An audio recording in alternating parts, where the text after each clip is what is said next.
What's up, Giants fans, Hub watchers, YouTube subscribers, Twitter and Instagram followers, and the Rumble subscribers as well.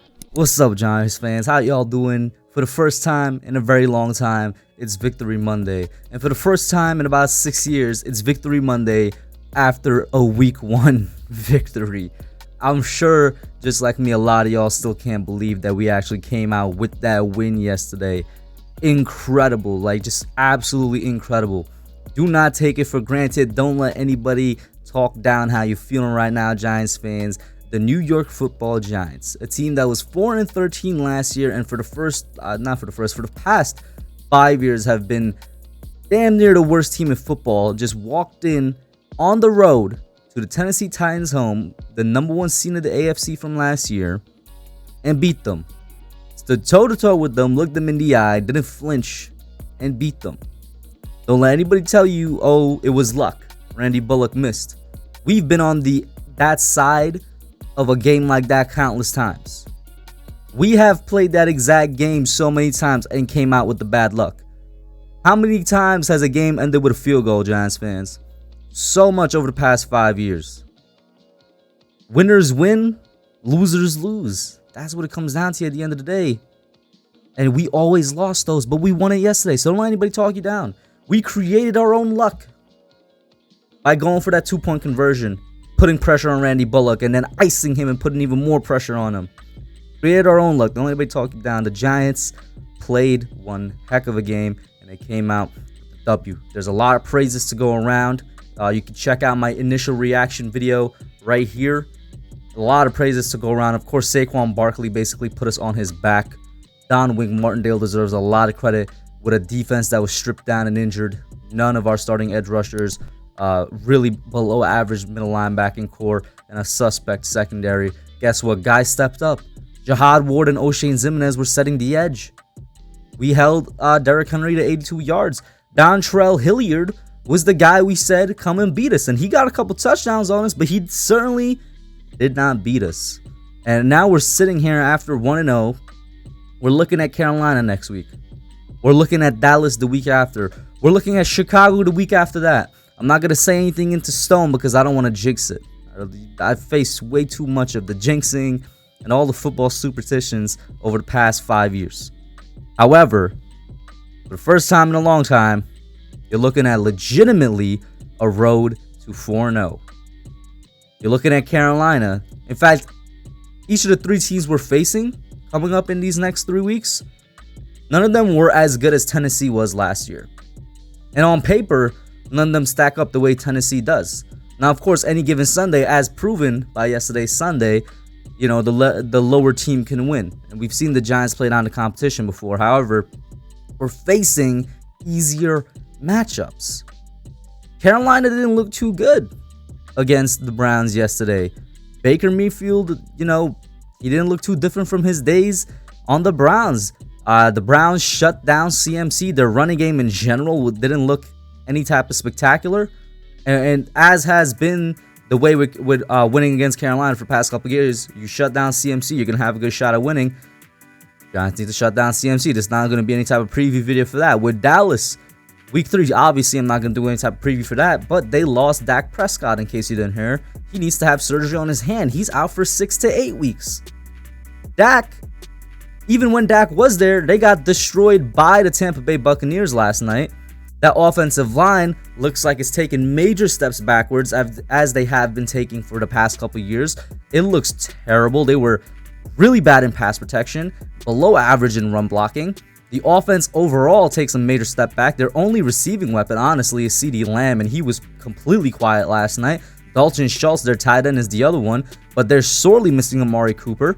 That offense, which was the number 1 offense in the NFL last year, looks pedestrian. And of course, that could change, but I'm not expecting it to change with Cooper Rush at quarterback because once again, Dak Prescott is out.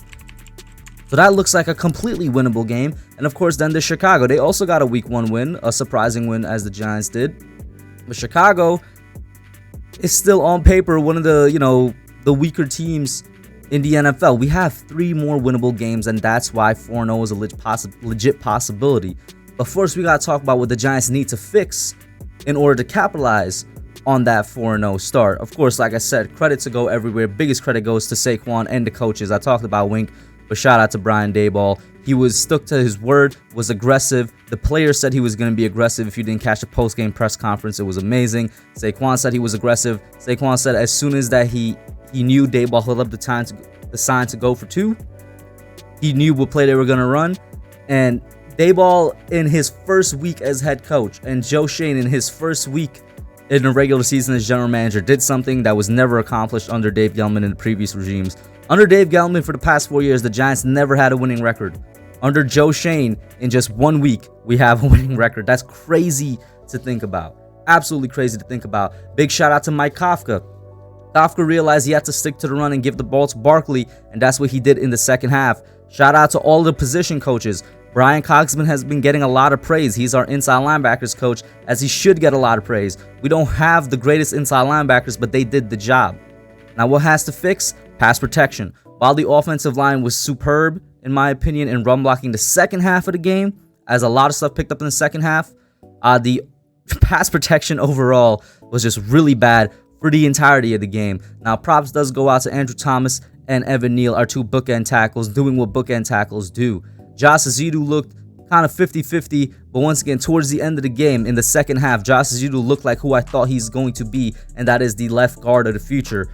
But as a whole, everybody needs to improve on pass protection. There was way too many times where Daniel just steps back, he takes a snap, goes to pass, and there's already somebody in his face.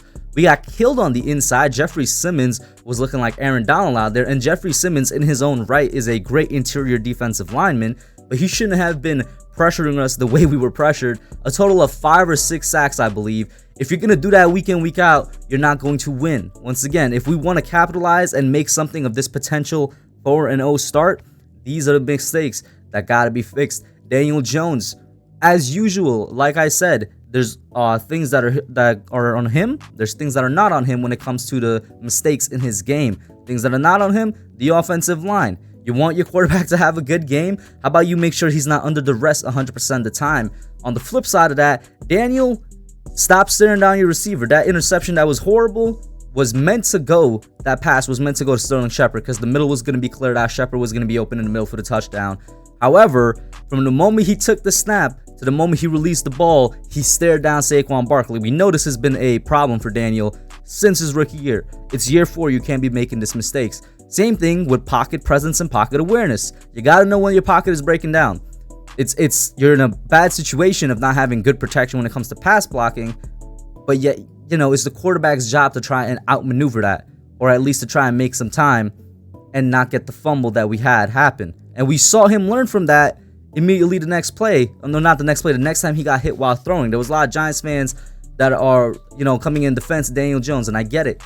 But if your quarterback himself learns and sees that he needs to tuck the ball in when he's feeling himself get hit, and he did that the next play to protect the ball to prevent a fumble, that he has the ability to do that, and that initial fumble is, yes, on him. Additionally, today, I do like the fact that he came back with a strong mindset. Part of that is also, once again, credit to Mike Kafka and Brian Daboll. After the interception, they basically ran the ball the entire time, but they allowed him to gain some confidence back with that touchdown pass to Chris Myrick. Flipping it over to the defensive side of the ball now, in terms of what has to improve there, I'm going to be honest with y'all. I find myself scratching my head a little bit because, once again, this is a very stripped down defense in terms of players that are not here anymore and injured as well in terms of the edge. But if there's one thing I have to say that will have to improve, it would be the secondary. The secondary looked good yesterday for the most part, looked way better than I expected them to look. I feel way better than any Giants fans expected them to look, but we got to ease up on the penalties. You know what I'm saying? During that last drive for the Titans, where it looked like they were actually going to go drive down the field and get a touchdown, the secondary was under duress quite a bit. They Tannehill to Phillips, who initially was dropping a lot of balls, they had a connection going. Tannehill to, I think, Jeff Swaim had a connection going. The secondary behind Adoree Jackson needs to step their game up. I want to say Darnay Holmes had a good preseason. I need you to bring that energy into the regular season. Aaron Robinson, bring your camp energy into the regular season. Whether or not we need to bring up Fabian Monroe, I think. I might be forgetting his name, the veteran corner we signed from Atlanta. Giants, front office and coaches, you guys make that decision. But the secondary would probably be the main thing that needs to step up. Because like I said, with the linebackers, I'm not expecting much from them in the first place. And they did a good job of taking care of the run. The edges did a good job of setting the edge. And the interior linemen, Dexter Lawrence and Leonard Williams, deserve a lot of credit. They're severely underappreciated on this team for stuffing the run on the inside, keeping the inside done well. And then there was several times they put Leonard Williams on the edge, and he was putting in that work. So there's a couple things that need to improve, as usual. But this is a legitimately realistic road that could lead to a 4-0 start. Let's see if they make the improvements. Let's see if the team keeps up the offensive production. Maybe, just maybe, for the first time in a long time, we'll be at that. I think it might be for the first time since 2008 or 2009 that the Giants would get out to a 4-0 start. That's a very long time. Don't count your chickens just yet. Make sure the improvements are there. But that's it for now, guys. You let me know what you think. Put your thoughts down below, and I'm out. Hey, guys. Thanks for watching. Thank you for checking out my channel, The Hub, here on Giants YouTube. Make sure you hit that subscribe button and the notification bell so you hear every time I put out a video. Like it, share, and subscribe, and I'm out.